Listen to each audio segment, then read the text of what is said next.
This is a sports catastrophe production. Hey there, Heather Ho there. It's Jeff Cutter Diamond welcoming you to another sports catastrophe birthday boy. The birthday boy for today, October the 21st, is a man who is now 62 years old and who was one of the most dominant left fielders in Toronto Blue Jays history. He played 12 years for the Blue Jays, he played 1 year for the Cubs, and then 2 years for the Chi Sox. He batted and threw right-handed. George Bell was originally signed by the Phillies in 1978, but left him unprotected in the Rule 5 draft. So the Blue Jays easily decided we should do it. And Bell was discovered in the Dominican Republic by Blue Jays major scout Epi Guerrero. Bell would have a tough time learning the English language, but his first season as a major regular was 1984 when he went to the outfield with Lloyd Moseby and Jesse Barfield. They called themselves one of the best outfields in Major League history. That outfield helped the Jays win the 1985 AL East Division title. And George Bell was the guy who caught the final out of the 5-1 win over the Yankees that got them the division title. Bell had a good ALCS against the Royals, but sadly they lost in Game 7. Despite that, George Bell was a strong player and all that. In 1987, the Blue Jays shockingly lost to the Tigers in the AL East division thing. Even though that the Jays looked good, they lost 7 straight games, which was pathetic. Bell would finish with a 308 batting average, 47 home runs, and 134 RBIs, and was given the AL MVP. A lot of people said it was not supposed to happen that way because Bell struggled the last week. I didn't make Blue Jays. And then, it should have been Alan Trammell of the Tigers.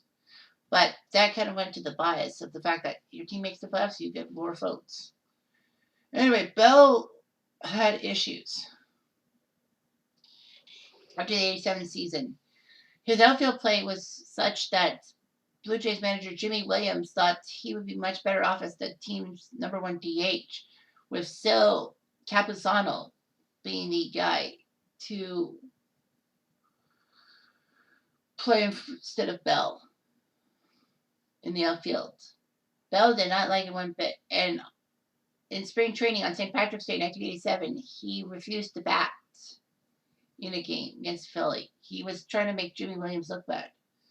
Rumors were circulating that George Bell was going to be traded away because of his malevolence, or whatever you want to call it.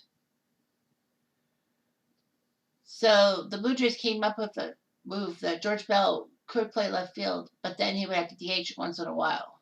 Fair enough. So Bell took his lumps. And opening day in 1988 in Kansas City against the Royals, he shocked everyone by not just hitting 1 home run off Brett Saberhagen of the Royals. He hit 3, which was amazing. I mean, to hit 3 home runs in an opening day game, that's rarely been done. I believe the only other person who did that was Tuffy Rhodes in 1994. I might be wrong. I think someone else did it recently, but anyway. He was looking okay, but of course Jimmy Williams was not giving him much time to breathe. And Sil Capusano was struggling, and George Bell went back to the outfield. Bell would have a bounce back season, batting .297, 18 home runs, 104 RBIs, helping the Jays win their 2nd division title. So he bounced back. After a 1990 season that didn't see him do all that well, even though he got to the All-Star game. He became a free agent and signed with the Chicago Cubs. Ironic because, the 1990 All-Star game was at Wrigley Field, so I guess he liked Wrigley Field. He was he got voted in as an All-Star for the 91 campaign, in Toronto, and he got a big round of applause. Meanwhile, after his 1 year with the Cubs, they decided to trade him to the Chi Sox for Sammy Sosa and Ken Patterson. A lot of people said that it was a good trade because for the Cubs because they got Sammy Sosa, who was a cornerstone for many years, and they got rid of George Bell. George Bell did okay. I mean, he did fantastic in '92, getting 112 RBIs for the Chi Sox. But because of knee injuries, he couldn't play that much in '93 and couldn't even play in the ALCS. Then he decided to retire. Bell was actually more known for a powerful free swinger. He posted a good slugging percentage. Didn't really strike out a lot, but on base percentage he sucked. And it was mediocre as a defensive player, and basically was just a DH. Bell had a love-hate relationship with the fans and media in Toronto. And all that. He told the media once, the fans can kiss my purple butt.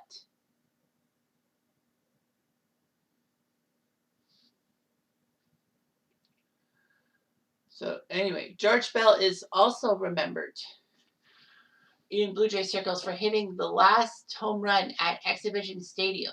You know, the stadium before the Sky Dome. So anyway, Bell hit a walk-off home run to take care of the Chi Sox at the final Major League game at Exhibition Stadium. Ironically, the first game had the Chi Sox face the Blue Jays and the Jays winning. He did hit the first Blue Jay home run at Skydome 8 days later.